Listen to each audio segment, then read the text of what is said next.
Unless you're blind, deaf and dumb, you will have noticed that most marketing, certainly online marketing, and most direct marketing revolves around incentives or offers. And there are reasons for this. The first reason is this: it's damned hard work. I don't know about you, but I've been doing this for 50 odd years. And the great challenge every time is, how the hell do I begin? What do I say to start with? What can I do to capture people's attention? So that's a huge challenge. How can I overcome the fact that people are exposed to a lot of other things? Well, I can appeal to their greed, their desire to get something for nothing. Very, very powerful human motivation. I mean, when we talk about what's in it for me as being the key to successful coffee, well, that's really all about greed. And there is a second factor here, not just greed, but laziness. I'm too lazy. Oh, flip the coin. Maybe I'm not too lazy. Maybe I'm just too busy to bother to pay attention to your email or to watch your commercial or whatever it may be. And the incentive makes it much, much easier for me to do so. Yeah?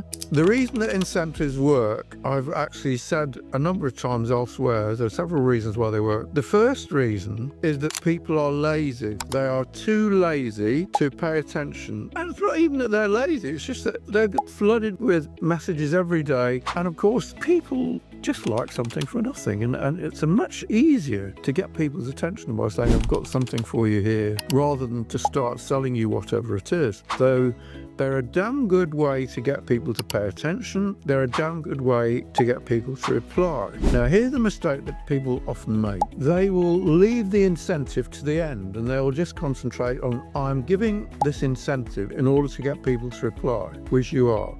But equally important, if they don't start paying attention, you will never get to the point where you ask them to reply or buy or inquire. I would say that there are two areas in which I look at people's copy where I make a simple suggestion, two areas where I make the same suggestion for pretty much the same reason more than any other single suggestion. I look at people's copy and I make it say lots and lots of things about it. I say, oh, you're a bit slow getting going, or the first paragraph is too long, I don't understand what you're talking about, I think you've got it in the wrong order. But none of these are all important. None of them are as important as two things. Number one, did you put the incentive in as fast as you could? Yeah, it can't do you any harm to say, I've got something free for you. Yeah, so I would say a tremendous percentage of copy that fails simply because somebody didn't put the incentive in